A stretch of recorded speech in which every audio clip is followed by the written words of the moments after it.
Hi, I'm David, the Patriot Pilgrim, back again with a message for everyone. I have a short little clip of a song I'd like to share with you. A song that my wife and I heard about 15 years ago when we were in Canyon Lake, visiting for a weekend in a church in New Braunfels. They played this song and it just touched my heart. But now, more than ever, I think this is an important song. I'll just play a little snippet from the song, and then we will share a message of why I choose to play this song for you today. There's a hungry one lives in the street. There's a thirsty one without a cup to drink. There's a little one with no shoes on her feet.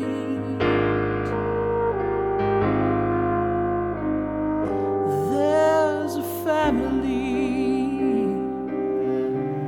sleeping in the rain, and the one abused will never be the same. The addicted one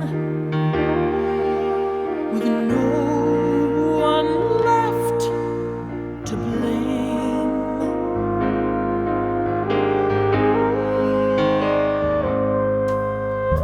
All of these are my people. All of these long to be free. All of these are my beloved. All of these are me. So when you hold out your hand selflessly and give help to the stranger in need, then whatever you do to the least of these, you do to me.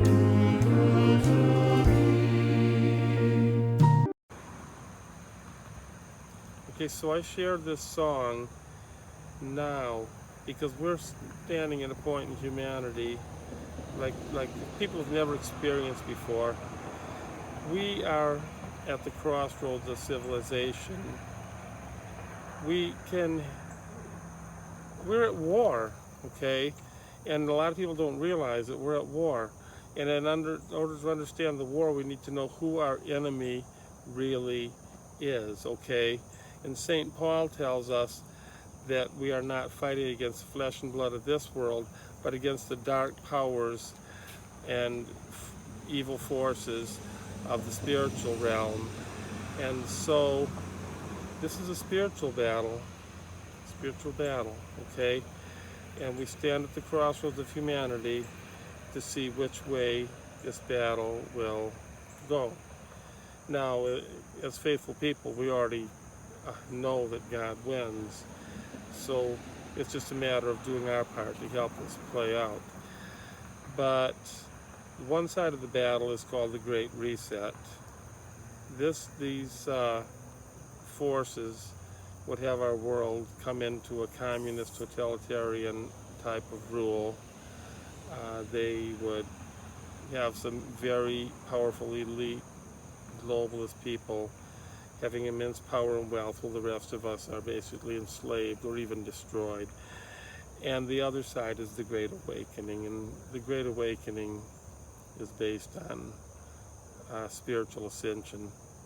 Our whole galaxy is about to enter into a time of spiritual ascension. It's actually entering into it right now.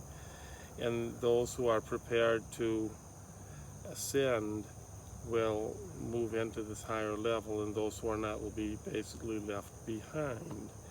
And so what is this ascension based on? Well, it's based on an idea of loving others, of service to others. It's a new paradigm in which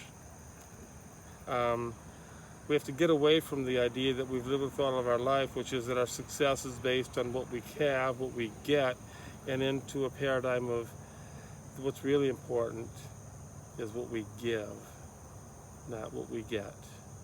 So we move into this realm, and we wonder, how did this other side become so powerful? How did the evil forces get where they are now? How? And the answer is, first of all, they've learned to control us by infiltrating our governments, our financial systems, our churches, schools, our media, and they've taken control.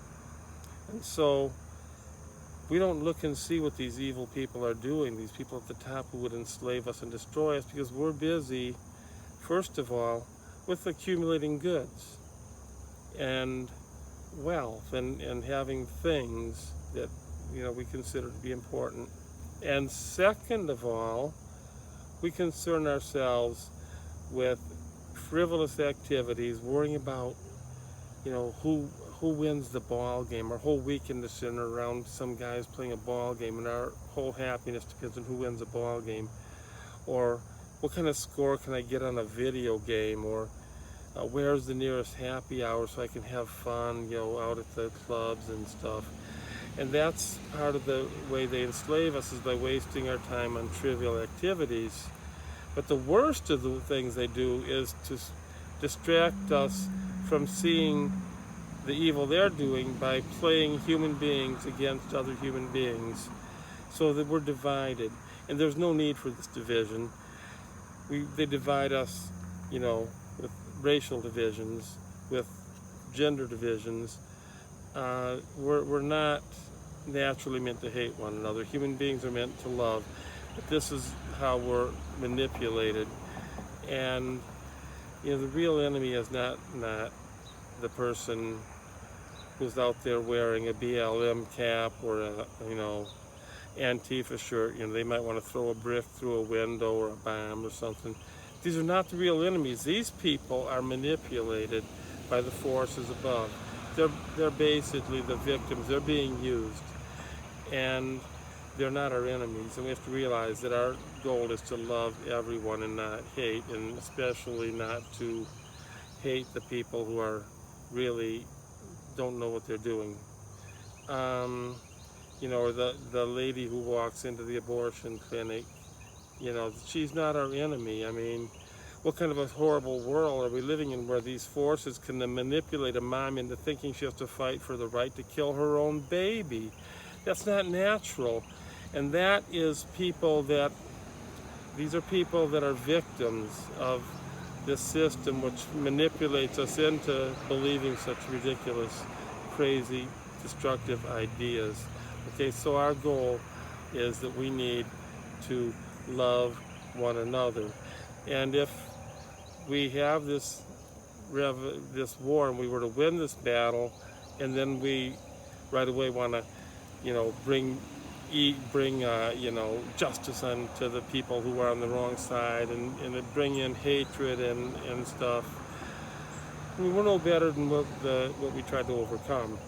See, hatred is something that it's very gets into us, and it's very difficult to eliminate. Now, I believe it was Martin Luther King that said that darkness cannot dispel darkness, only light can dispel darkness. Hatred cannot dispel hatred, only love can dispel hatred. And so that's why Jesus also tells us, love your enemies. We have to have a revolution of love. This does not mean that these evil people who are contriving all this walk away free, but it does mean that all of the people around us who we feel like, what's wrong with these people, why are they against us, they're just the victims. So we can't hate these people. And we have to leave this world behind that says, get as much as you can, and that the goals are wealth and power and prestige, and move into a world of The goal is to love. The goal is to serve one another. The goal is not to ask what can I get as much as what can I give. And so I'd like to share the words to a song that I heard way back when I was in high school. This song came out and I'll recite the main part of the song, and I'll put the actual song in the description box if you want to listen to it. But the song came out in 1972, I believe. It's called One Tin Soldier. And here's how it goes, okay? Listen, children, to a story that was written long ago about a kingdom on a mountain and the valley folk below. On the mountain lies a treasure buried deep beneath the stone, and the valley people swore they'd have it for their very own. So the people of the valley sent a message up the hill asking for that buried treasure, tons of gold for which they'd kill. Came an answer from the mountain, with our brothers we will share all the riches of our kingdom, all the treasures buried there. Now the valley cried with anger, mount your horses, draw your sword. So they killed the mountain people, and they gained their just reward. Now they stood beneath the treasure on the mountain, dark and red. Turn the stone, look beneath it. Peace on earth was all it said. That's our true treasure. Peace on earth.